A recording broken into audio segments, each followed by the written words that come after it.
আচ্ছা, আমরা এবার কোষে দেখি 22.2 এর অঙ্কগুলো করি। বলছে নিচের গল্প পড়ি ও সমীকরণ গঠন করি। আমাদের কাজ হচ্ছে সমীকরণ গঠন করা। এখানে কিন্তু সলিউশনের কোনো গল্প নেই। সলিউশনটা আমরা আমরা 22.3 আর 22.4 করব।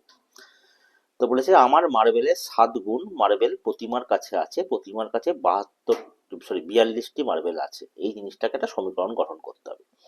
তো ধরে নাও আমি যেটা করতে পারি সেটা হচ্ছে আমি লিখতেই পারি আমার ধরি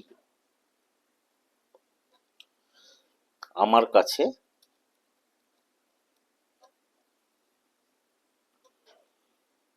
একটি মার্বেল আছে।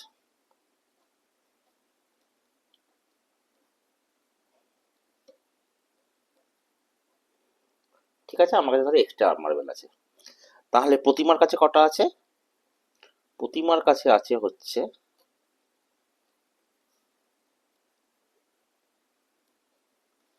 প্রতিমার কাছে কটা মার্বেল আছে? প্রতিমার কাছে মার্বেল আছে হচ্ছে 7x, কারণ আমার মার্বেলের 7 গুণ মার্বেল প্রতিমার কাছে আছে, তাহলে 7x। আচ্ছা, এবার কি হচ্ছে, প্রতিমার কাছে 42টি মার্বেল আছে। তার মানে প্রতিমার কাছে এখানে আছে 7x, তাহলে 7x ইকুয়াল টু 42। এটাই তাহলে আমার সমীকরণ। এটাই আমাকে এটাই হচ্ছে সমীকরণ। এটা যেটা গল্প পড়ে এই এই সমীকরণটাই আসছে। তো এটা হচ্ছে একটা সমীকরণ, এটাই হচ্ছে অ্যান্সার। ঠিক আছে, এবার তার পরেরটায় যাই। বি, একের বি, মিলনবাবুর বয়স তার ছেলের বয়সে 4 গুণ। 5 বছর পরে মিলনবাবুর বয়স তার ছেলের বয়সে 3 গুণ হবে। এই হচ্ছে অঙ্কটা। তা ধরি মিলনবাবুর ছেলের বয়স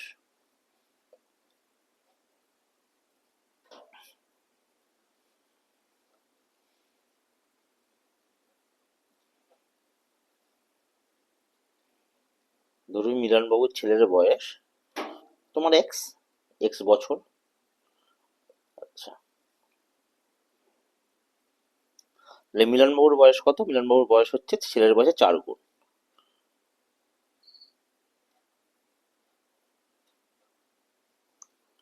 তাহলে মিলনবাবুর বয়স হচ্ছে 4x বছর, 4 4 গুণ।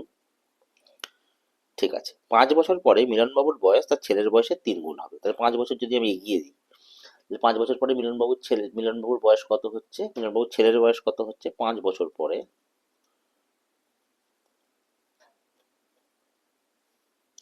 মিলনবাবুর ছেলের বয়স হচ্ছে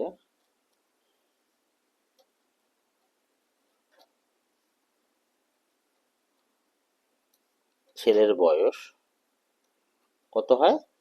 মিলনবাবুর ছেলের বয়স হয় হচ্ছে, আজকে আছে এক্স, 5 বছর পরে কত হবে? তাহলে x+5। আর মিলনবাবুর বয়স কত হচ্ছে?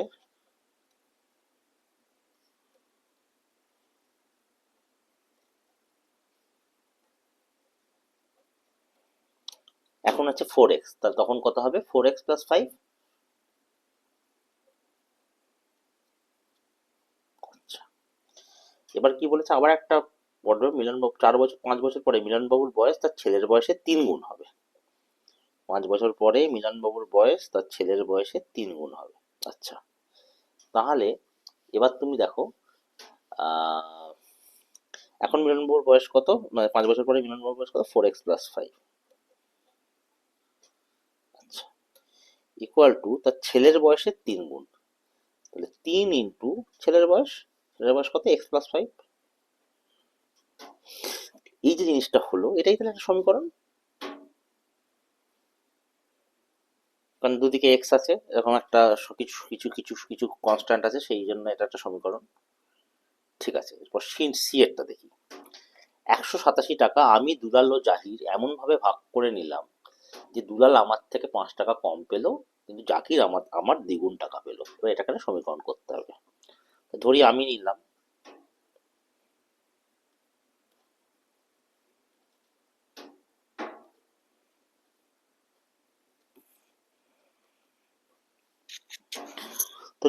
x টাকা, আপাতত রাখি।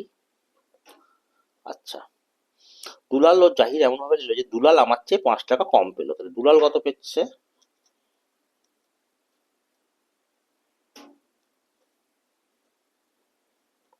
x-5 টাকা, 5 টাকা কম পাচ্ছে। আচ্ছা, আর জাকির কত পাচ্ছে?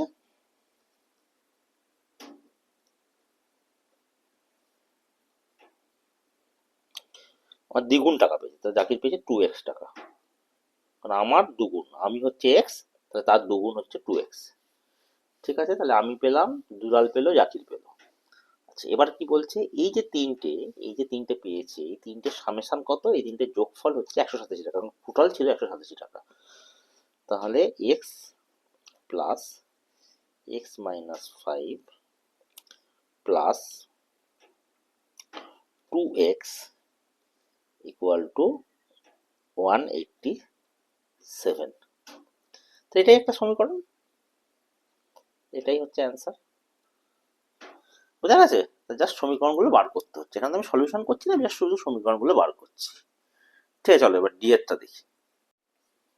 আচ্ছা, ডি এরটা কি বলছে, আমাদের গ্রামের 3895 জন টোটাল আছে, তার মধ্যে যতজন স্বাক্ষর তার চেয়ে অক্ষরহীনের সংখ্যা 1871 জন কম। ঠিক আছে, মানে স্বাক্ষর লোকের সংখ্যা বেশি, ঠিক হতেই পারে সেটা। তাহলে আমি ধরে নিচ্ছি স্বাক্ষর লোকের সংখ্যা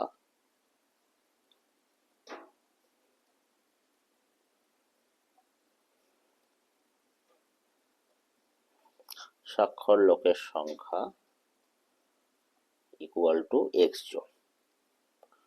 ঠিক আছে, টোটাল আছে 3895, তার মধ্যে যতজন স্বাক্ষর তার চেয়ে অক্ষরহীনের সংখ্যা 1871 জন কম। তাহলে অক্ষরহীন কত,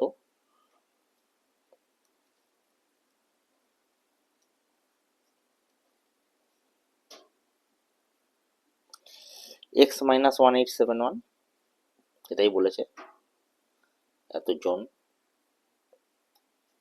আচ্ছা, x-187 জন। আবার তুমি যদি আরেকটা জায়গা দেখাও, আমাদের এখানে 3895 যে টোটাল আছে, তার মধ্যে স্বাক্ষর লোক হচ্ছে এক্স জন। 3895, তাহলে অক্ষরহীন হচ্ছে আবার আরেকটা অক্ষরহীন হচ্ছে, মানে অক্ষরহীন যদি দুভাবে ভাগ করি, লোকের সংখ্যা হচ্ছে 3895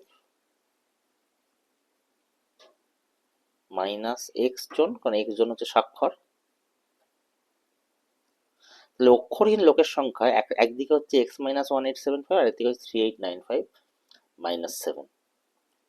ঠিক আছে, তাহলে আমি এটাকে বলতেই পারি যে x-1871 equal to 3895 minus x. এই যে এটা যেটা বার হলো আর কি, এই জিনিসটাকেই আমার বলছে হচ্ছে তোমার এই জিনিসটাকেই আমার তোমার বলছে হচ্ছে একটা সমীকরণ। তাহলে এটাই হচ্ছে আমার সমীকরণ।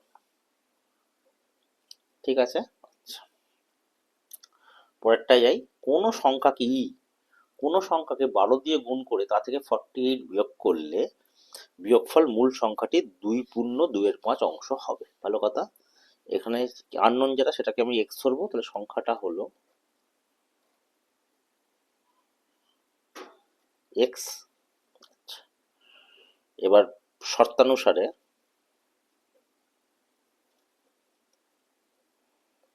কোনো সংখ্যাকে 12 দিয়ে গুণ করে এক্স ইন্টু 12, 12 দিয়ে গুণ করা হচ্ছে, 12x, তা থেকে 48 বিয়োগ করলে -48 ইকুয়াল টু বিয়োগফল মূল সংখ্যাটি 2.2/5 অংশ হবে। তাহলে x into 2.2/5 or 12x minus 48 equal to 5 যখন 10 2 12, 12/5 এক্স। তাহলে এটাই একটা, তাহলে এই যে এইটা বেরোলো, এটাই একটা তোমার সমীকরণ। দুদিকে এক্স আছে, সবকিছু আছে, একটা সংখ্যা আছে, হয়ে গেল। আচ্ছা, এবারে সিতারা বেগমের ফলের দোকানের মোট ফলের 1/3 অংশ হচ্ছে আপেল, 2/7 অংশ হচ্ছে কমলা লেবু, অবশিষ্ট 160টি নাশপাতি আছে। এবার এটার একটা সমীকরণ বার করতে হবে। তাহলে ধরি দোকানের মূল ফলের সংখ্যা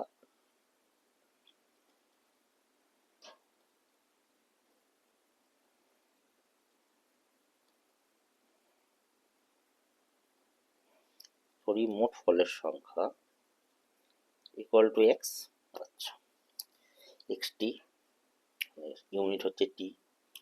আচ্ছা, মোট ফলের 1/3 আপেল, ঠিক আছে, তাহলে এক্স ইন্টু 1/3।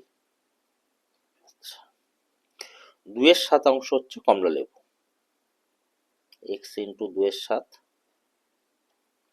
ও অবশিষ্ট 160টি নাশপাতি আছে। তাহলে আমি যেটা করতে পারি সেটা হচ্ছে এই এই এই এই দুটো তো তোমার আছেই আর কি, ঠিক আছে, তার দোকানে আপেল আছে হচ্ছে এতগুলো, কমলা লেবু আছে হচ্ছে এতগুলো, 2x/, এটা হচ্ছে আপেল, এটা হচ্ছে কমলা লেবু।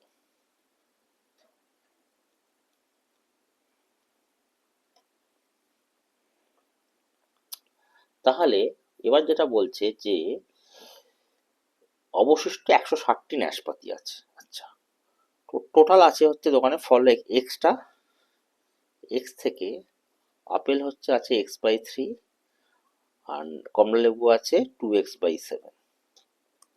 এগুলো যদি বাদ দিই মোট ফল থেকে, তাহলে তোমার অবশিষ্ট কত পড়ে থাকছে? অবশিষ্ট তোমার পড়ে থাকছে 160।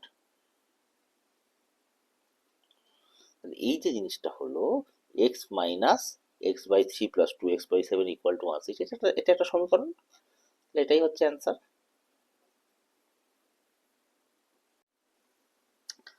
আচ্ছা, এরপর কি বলছে যে আমি একটি 2 অঙ্কের সংখ্যা লিখেছি যার একক স্থানীয় অঙ্ক হচ্ছে x, কিন্তু দশক স্থানীয় অঙ্ক হচ্ছে 5। সংখ্যাটি একক স্থানীয় অঙ্কের 11 গুণ। এই জিনিসটাকে আমাকে সমীকরণের আকারে প্রকাশ করতে হবে। তা ধরে নাও আমার যে 2 অঙ্কের একটা সংখ্যা হয়, আমি এটা বোঝানোর জন্য বলছি, এটা কিন্তু পরীক্ষায় লিখতে যাবো না। ধরো 52 আছে, 52কে আমি যদি রিপ্রেজেন্ট করি, তাহলে কিভাবে রিপ্রেজেন্ট করি? আমি নর্মালি যেটা করি সেটা হচ্ছে দশকের ঘরের সংখ্যাটা থেকে, এটা হচ্ছে এককের ঘরের অঙ্ক, আর এটা হচ্ছে দশকের ঘরের অঙ্ক। আমি যেটা করি দশকের ঘরের সঙ্গে 10 গুণ করি, প্লাস এককের ঘরের সঙ্গে 2, মানে যেটা আছে সেটার সঙ্গে ইন্টু 1 গুণ করি, তাহলে equal to 50 plus 2 equal to 52। এইভাবে আমরা নর্মালি যে কোনো সংখ্যাকে একক আর দশকে যখন ভাঙি তখন আমরা এইভাবে প্রকাশ করি, ঠিক আছে। এবার যদি আমি এক্স আর ওয়াই দিয়ে করি, আমি একটা 2 অঙ্কের সংখ্যা দিই যার একক স্থানীয় অঙ্ক হচ্ছে এক্স, কিন্তু দশক স্থানীয় অঙ্ক হচ্ছে 5। তাহলে সংখ্যাটা কত হবে? সংখ্যাটা হচ্ছে,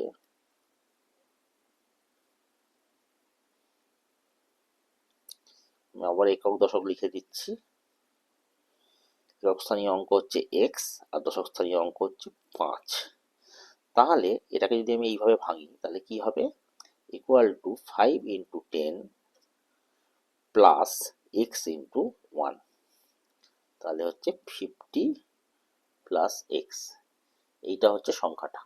আচ্ছা, এরপর কি বলছি? কিন্তু দশস্থানীয় অঙ্ক 5, সংখ্যাটি একক স্থানীয় অঙ্কের 11 গুণ।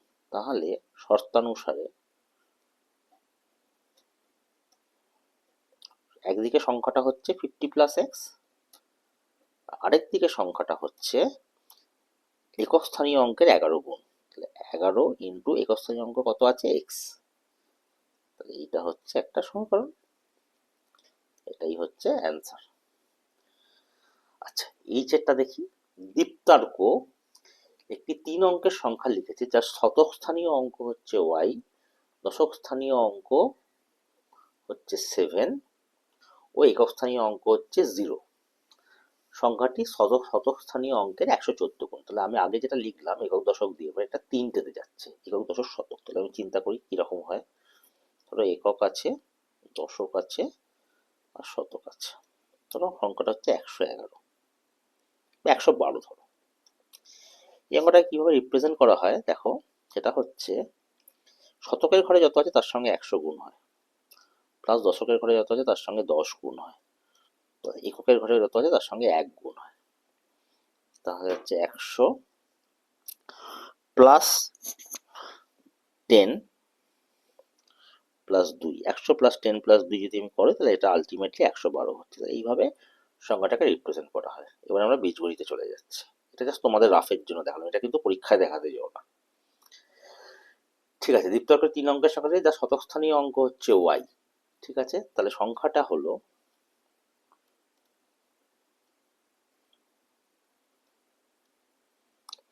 কত স্থানীয় অঙ্ক হচ্ছে ওয়াই, তাহলে 100y, প্লাস দশক স্থানীয় অঙ্ক হচ্ছে 7, প্লাস 10 ইন্টু 7, ও একক স্থানীয় অঙ্ক হচ্ছে 0। এটা হচ্ছে সংখ্যাটা। আবার একটা জায়গায় বলেছে সংখ্যাটি শতস্থানীয় অঙ্কের 114 গুণ। তাহলে এই যে সংখ্যাটা শতস্থানীয় অঙ্কের 114 গুণ, তাহলে 114 ইন্টু শতস্থানীয় অঙ্ক কত আছে? শতস্থানীয় অঙ্ক আছে হচ্ছে ওয়াই। তাহলে 100y plus 70 equal to 114y। তাহলে এটাই হচ্ছে গিয়ে তোমার একটা সমীকরণ। আচ্ছা, এবার আমরা যেটা করব সেটা হচ্ছে কোষে দেখি 22.2 এর সমীকরণ দেখিও গল্প তৈরির চেষ্টা করি। এই গল্পগুলো বানাতে হবে আমাদেরকে। কি আছে প্রথমটাতে? আছে 2x ইকুয়াল টু 50। আচ্ছা, 2x ইকুয়াল টু যদি 50 হয় আমি এরকম বলতেই পারি, সেটা হচ্ছে লেটস সে আমার একটা বন্ধু আছে, তার নাম সুমন। এ এ হচ্ছে সুমনের কাছে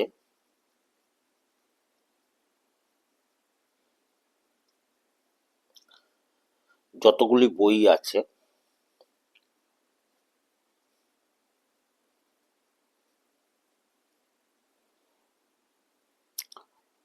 আমার কাছে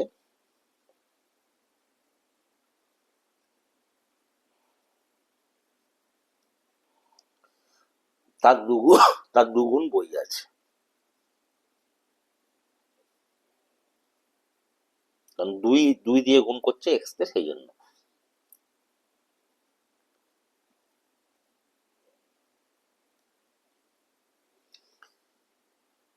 আমার কাছে 50টি বই আছে।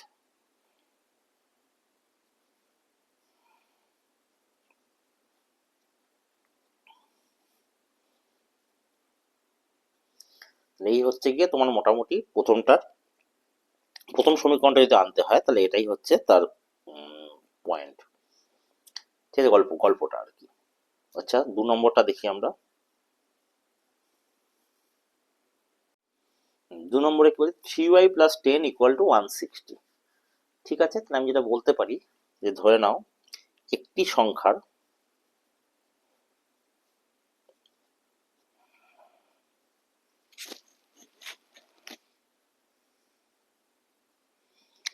তিন গুণের সাথে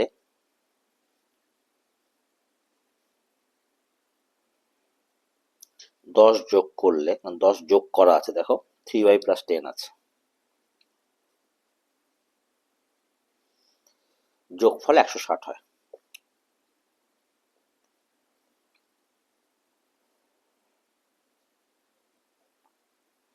হয়ে গেল। 3 নম্বরটা দেখা যাক। C x/2 minus 5/6 equal to 1/2 ঠিক আছে, তাহলে আমি যেটা বলতে পারি সেটা হচ্ছে একটি সংখ্যার একই রকম ভাবে করি, ওপরেরটার মতন করি। একটি সংখ্যার অর্ধেকের সঙ্গে x/2 মানে হাফ, এক্স ইন্টু হাফ, তাহলে হচ্ছে অর্ধেকের সাথে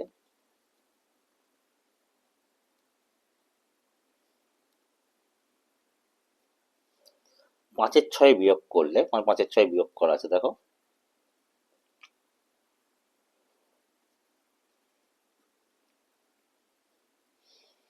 করলে তোমার বিয়োগফল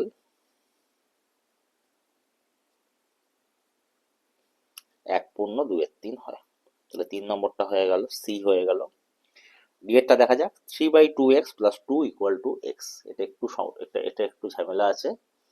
তো ধরে নিই যে উম, এটা একটু গল্পটা একটু ভালোভাবে বানাতে হবে, তাই তো? এটা আমি এরকম বলতে পারি যে ধরে নিই একটি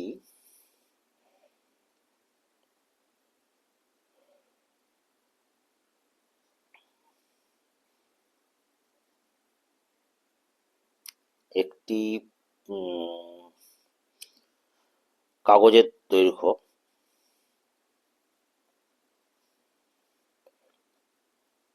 এক্স, তার 3/20 অংশ কেটে নেবার পর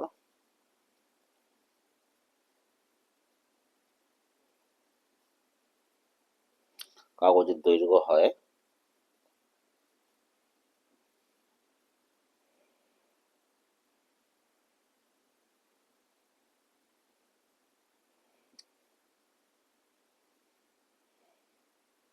2 মিটার।